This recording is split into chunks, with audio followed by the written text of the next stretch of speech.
you very much. That was a lot about just me, but I actually want to talk to you all today about something a little bit different. It's actually something that we all have, and I recently destroyed and had to rebuild using technology. And it's not actually my voice box. But it is what I thought the voice could do. That's a lot of really nice things that were mentioned about me. I want to talk a little about a different hobby that I have, and that's actually beatboxing.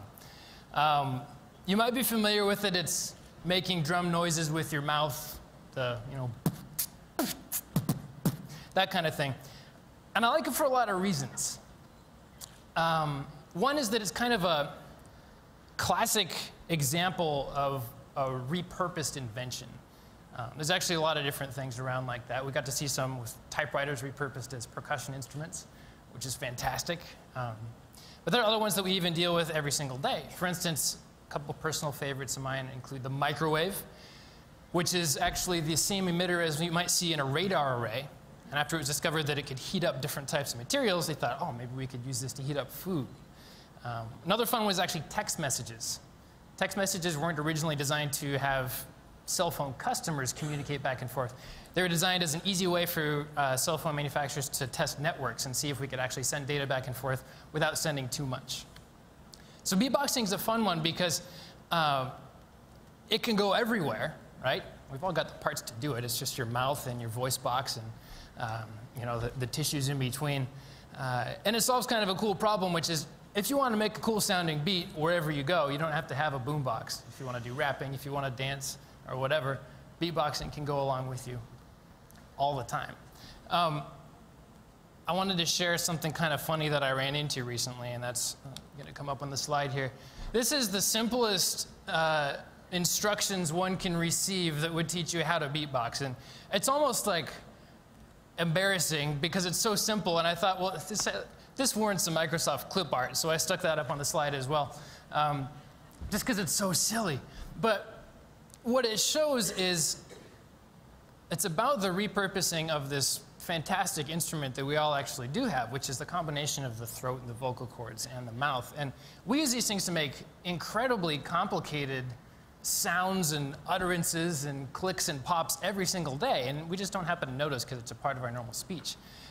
It's actually a really natural extension to take that forward into beatboxing. And so to show how closely this lines up with language stuff, it's so funny that this went around, because if you just repeat these two words back and forth, you're essentially beatboxing. Yeah, I'm not going to make you do it because it might make you feel a little awkward. I'll do it. It goes like this: boots and cats and boots and cats and boots. I sound like a fool, but if you add a little bit more emphasis to the boots and maybe the C part of the cats, it starts to sound a lot more like a drum beat. Boots and cats and boots and cats and boots and cats. If you start taking out the, the word-sounding parts of it, a little bit lighter on the ooh parts of the boots, and make the cats a little bit sharper.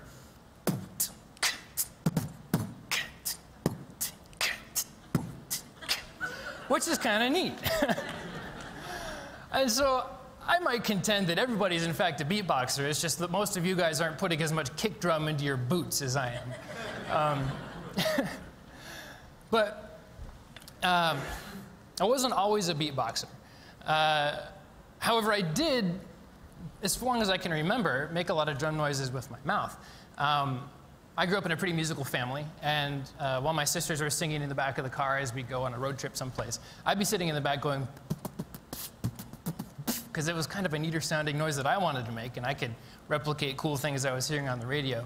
And when I got into high school, I actually discovered that there is this field, this art called beatboxing, and it sounds awesome. And it was this funny, almost quirky and awkward discovery, but it was like, people do this? I thought that was just me. And what really rocked my world was when I found out about this incredible beatboxer named Rozelle, who really made it popular through this incredible trick that he performed. And for me, it had the same surprise and sort of redefining what I thought was possible to do with a voice in the same way that, at the beginning I might have with you guys. If I were you, I might have assumed that I had an electronic voice changing device, or that I had a laryngectomy and I had to add something back in, which would be, it was exactly what I was trying to lead you to believe. But the idea is that I wanted to surprise you in the same way that I got surprised by beatboxing. And this is what it was about. Razel has this incredible performance where he performs a beat along with singing a chorus at the same time. Now, I don't want to replicate his exact performance. I wanted to show that this can be taken a couple other places. And so instead of doing his classic, which is called If Your Mother Only Knew, happens to be really well suited to doing a beat behind it, I thought we could take some other words. Ideas Boston is the greatest came to my mind on my way here. You might agree. So let's do this together. I'm going to do the beat, and then I'll introduce the chorus, and then I'll do both at the same time. We'll do a simple little Boots and Cats beat, but I like a different type of snare noise. So we'll make it sound like this.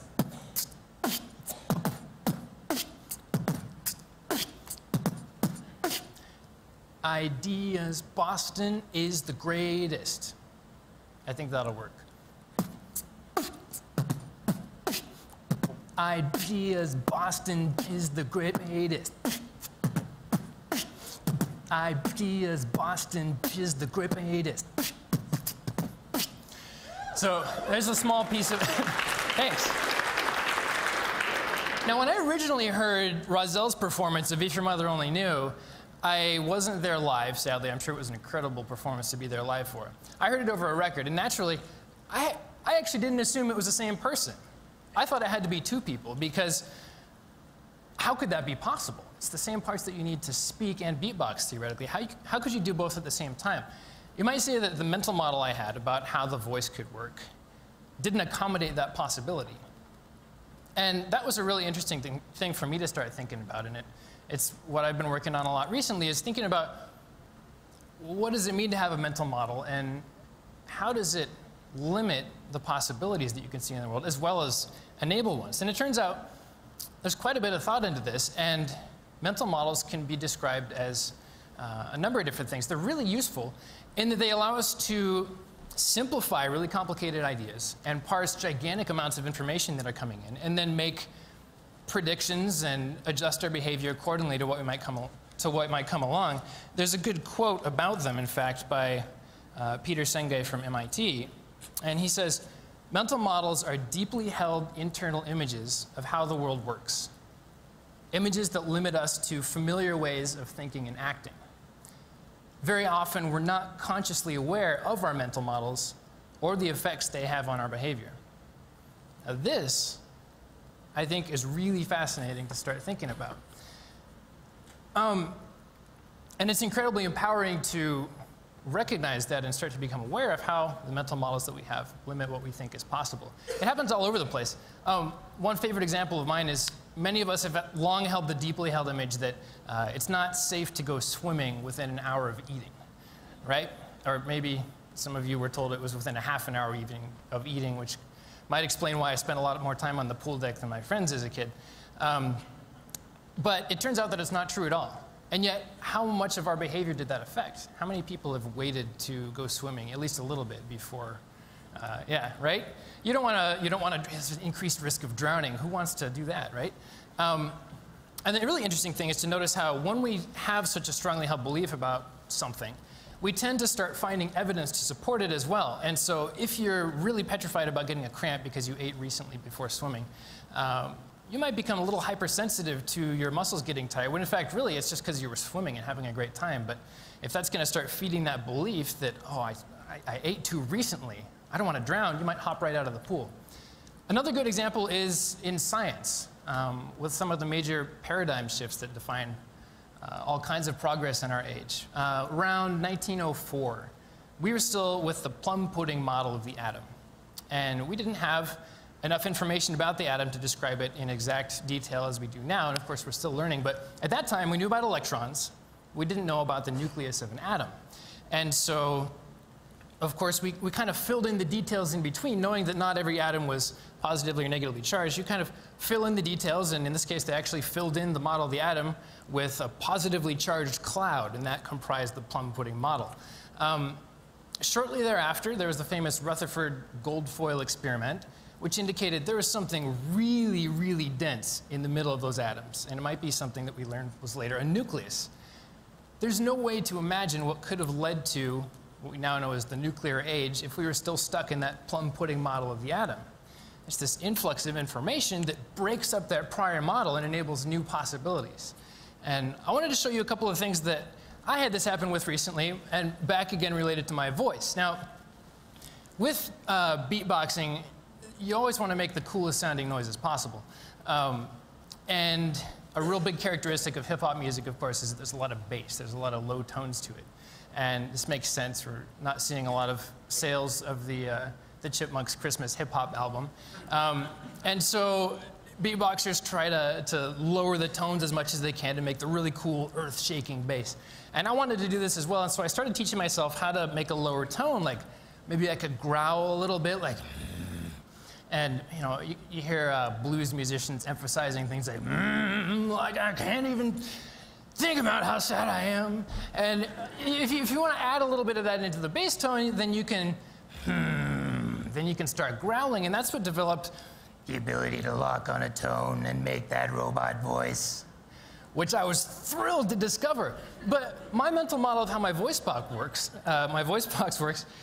actually limited how I was thinking that was caused, and I began to, so my understanding of it was that we had vocal cords, and they vibrate when you tense up muscles in your throat, and only knowing that about how tones are made, I thought that the growl, the low growl that I was doing was actually the vocal cords. And I started to get worried that I might injure my vocal cords if I kept doing this for a long time, especially because when I would teach myself how to do it, I would occasionally break into uncontrollable fits of coughing while I was... So it didn't look good. I needed to add a little information to my mental model. And so what I actually did was I went to the otolaryngology department at the BU Medical Center and said, can we look at what's going on while I do this? And I brought video of this, which I'm really excited to show you guys. If you're squeamish, it does show the inside of my throat, so prepare to avert your eyes, but it's really fascinating stuff. Just to provide a bit of context, here's some video from the outside showing what's about to happen as they put this camera down my numbed nose, and it's behind the soft palate, actually looking downward. Hopefully we'll get an automatic play.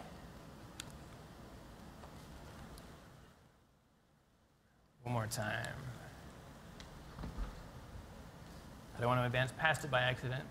Oh, okay, there we go. So just a quick bit of context. This is the inside of my throat. The kind of bluish V is actually the vocal cords. Those kind of globs above it are the arytenoids. And you can actually see on the left side of our screen that arytenoid and the flap of tissue attached to it a little bit bigger, and that's going to come into play in a minute. Here we go. Recording started. Down the nose.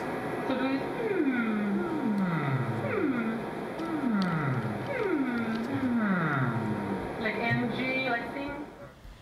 So, I want to show you what it looks like to just have the vocal cords operating. This is kind of the normal model.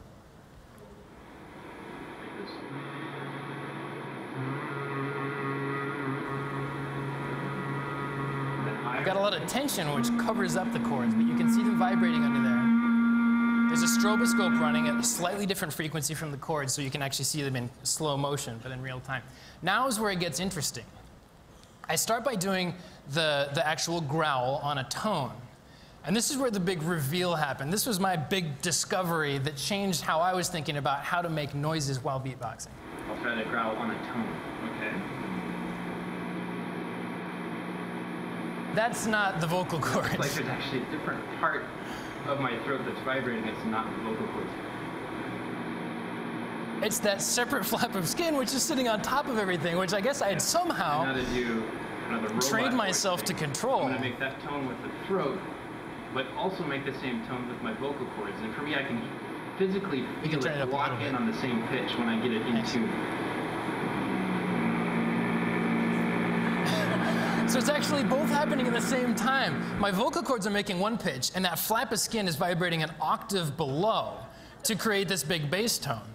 And that completely broke up the mental model that I had about how my voice worked. And of course, I started asking all kinds of questions after that.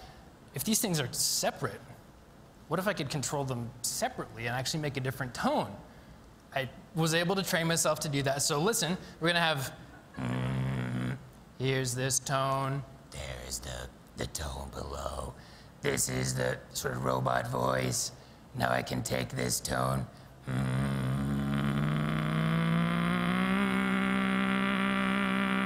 And sing two tones at the same time. And then I thought, well, this thing's vibrating at a much lower frequency. What other stuff can I make vibrate at low frequencies? There's a whole bunch more left over. You've got the lips, there's the tongue.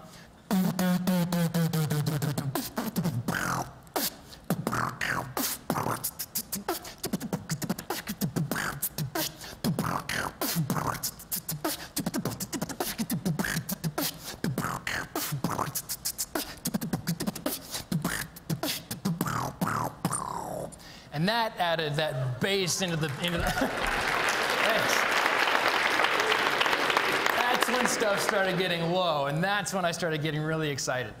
And the breaking up of that mental model for me and the possibilities that it began opening is something that I really started to stick on. And I'm thrilled that I've gotten to take this idea a little bit further. The next slide is actually one of the inside of my brain. Now, it's almost a little, like, I'm not in a position to make actual statements about this, but for me, the collaboration between myself and Dr. Charles Lim from Johns Hopkins University, who's now doing brain research in the area of creativity, is a really thrilling example of the kind of open and thrilling and open-ended pursuit of something that I'm really passionate about, how when you're doing those sorts of things in life, it really seems like one thing leads to another. And so Dr. Lim is in the process of expanding and informing the model that we have about how people are creative. How do you generate a jazz solo? How do you improvise and beatbox? How do we generate new ideas, in engineering? It may all be tied together. And so it's a thrilling thing to get to be a part of, even though I was just one test subject. There is something that's just cool about seeing an fMRI of your brain while you're beatboxing. And I do find that this concept of mental models, of course, goes all over the place. And I want to briefly talk about my company, Atlas. And we do a couple of things that I think help us get around some of the challenges that mental models provide. Now, quickly, this is what we build. It's a powered rope climbing machine. It takes you up the sides of buildings.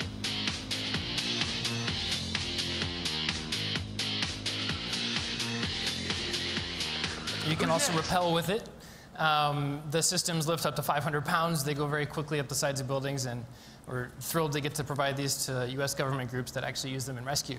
But being part of a company that's our livelihood is about being innovative and coming up with new ideas that haven't been limited before, you have to be kind of careful about when do you, as a group, as a single engineer or as part of a team, when do you start running into people's mental models which may not be able to accommodate a new situation? And when do those models and limitations start cramping otherwise positive ideas that could lead to something amazing?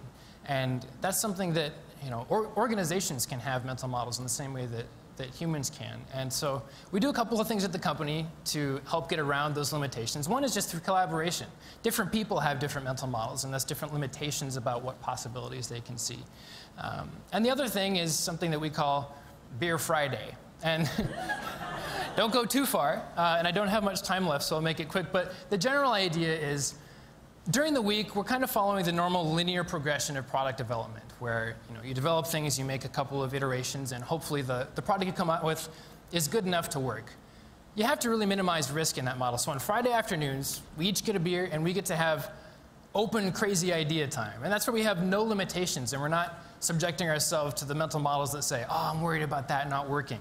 We get to build anything. It's kind of like trying to put MacGyver in a precision machine shop with a whole bunch of powerful motors laying around. And we build stuff and we brainstorm and have super fun ideas. And some of the best and most innovative ideas that we've had as a company have been a result of Beer Friday projects and sort of making fests. And so that works really well for our company. But for me, I want to try to make things even broader. And my personal goal now is to try to change how I'm relating to the world in general by becoming as aware as I possibly can of my own mental models and limitations. It's not easy at all. But what my hope is for myself is that eventually I can be in a position to choose what limitations I want to see and what limitations are going to cramp an interaction with a person, how I approach a problem. And I want to choose to be able to see more possibility in every situation. So thank you all very much.